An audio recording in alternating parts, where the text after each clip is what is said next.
Antoine Wittkin, Bachar el-Assad, on vient de l'entendre, hein, il a eu droit ces dernières années à des couvertures dans la presse du monde entier, notamment en Occident. On vient de voir ce que dit cet homme, qu'il était notamment devenu orgueilleux à cause de cela. Qu'est-ce que vous avez appris en travaillant sur ce documentaire que l'on ne savait pas sur l'homme ? C'est difficile d'apprendre des choses sur l'homme parce qu'il est très secret, hein. Donc ce documentaire est une tentative d'approcher au mieux le personnage.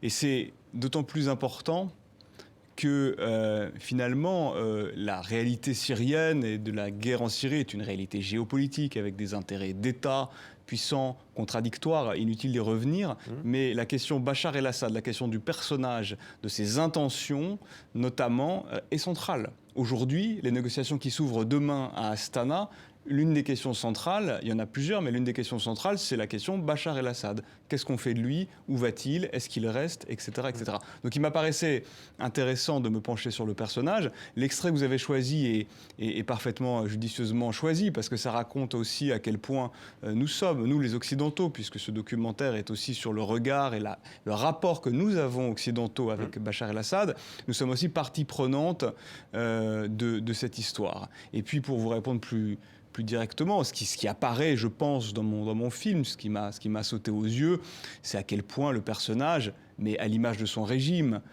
est prêt à tout, manipulateur, brutal. Ça fait pas de doute, ça. Alors, il y a bien entendu des rappels. Hein. Bachar el-Assad arrive au début des années 2000 à la mort de son père Hafez el-Assad. Il est alors ophtalmologue à Londres, en Grande-Bretagne.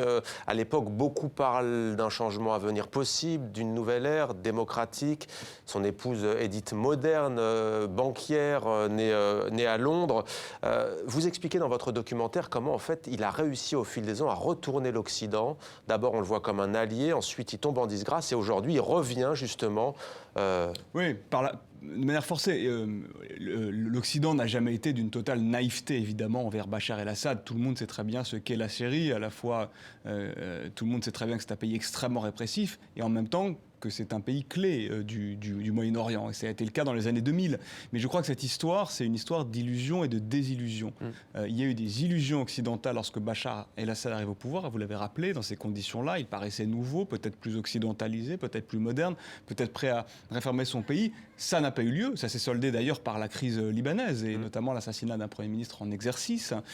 Et puis à nouveau, en 2008, de 2008 à 2010, et Nicolas Sarkozy et Barack Obama à nouveau font le pari que peut-être Bachar el-Assad, qui a l'air moderne, pourrait ouvrir son pays. À cet égard, j'ai une anecdote d'ailleurs.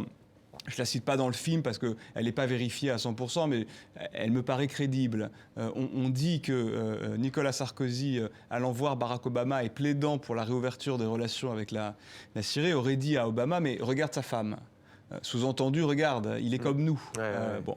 Et c'est d'ailleurs une des conseillères de Bachar el-Assad qui, dans mon film que je suis allé voir à Damas, qui dit mais vous avez Chaban, hein. Voilà, Boussena Chaban qui dit mais vous avez pensé qu'il était comme vous parce qu'il porte des cravates et qu'il parle anglais, il est syrien. Alors, je ne sais pas très bien ce que ça veut dire être syrien. Je pense qu'il y a 1000 manières d'être syrien et il y a 1000 manières d'être comme nous. Mais vous voyez, et les désillusions, j'y faisais allusion, les désillusions, eh bien, ça a été effectivement en 2005 et puis en 2011.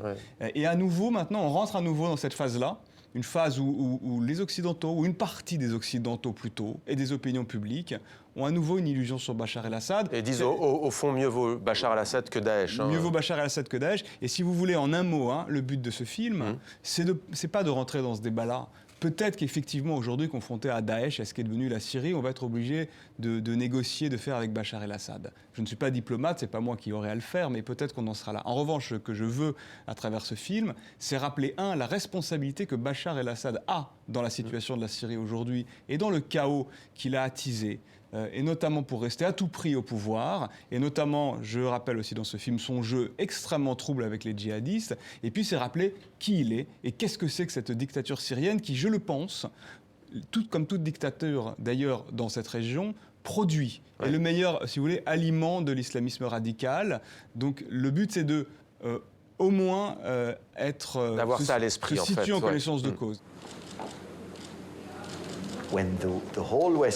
Quand tout l'Occident, après l'avoir ostracisé, a changé de cap et s'est jeté derrière lui, ça l'a rendu complètement euphorique.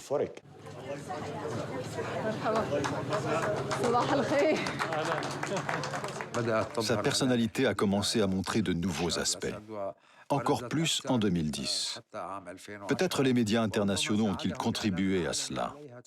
Combien de fois le magazine Times a mis en une le portrait de Bachar? Combien de fois la presse française a mis sa photo dans ses premières pages? Tout cela a provoqué chez lui deux maladies. Deux maladies qui sont à l'origine de notre malheur en Syrie. L'entêtement et l'orgueil.